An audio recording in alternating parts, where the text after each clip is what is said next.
తీసుకొచ్చిన మామూలు చేర కాదే, సింహాసనం. ఎలా కూర్చున్నానో చూసావా? అయ్యా పర్వాలేదయ్యా, కూర్చోండి.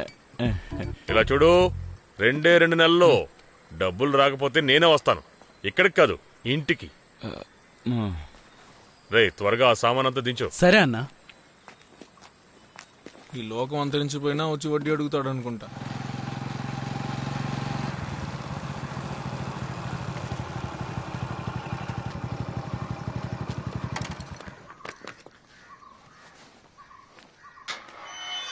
నసీరేనా, నసీరేనా అన్నా, ఎక్కడున్నావు? నసీరనా, రేపు బెల్లు కొట్రా. అదిగో అక్కడ చూడు. రే బచ్చు, ఇక్కడ ఇక్కడ పైన రా. హలో. ఇంకా ఎన్నాళ్ళు ఈ జైలు? దానికా జైలే ఎంతో బెటర్ రా. బెంగళూరు కన్నా దారుణంగా ఉంది. సరే, మాకు లెక్చర్ ఇవ్వకుండా విషయం ఏంటో చెప్పండి. నేను చెప్పిన వస్తువులన్నీ చెక్ చేయాలంటే సరే, నేను అమ్మతో చెప్తానులే. అమ్మా, సరే గానీ ముందు రేట్ ఎంతో చెప్పండి. 1,00,000 రూపాయలు. ఒక పీసుకు 1 టనుకో. మొత్తం 3 లేయర్లున్నాయి.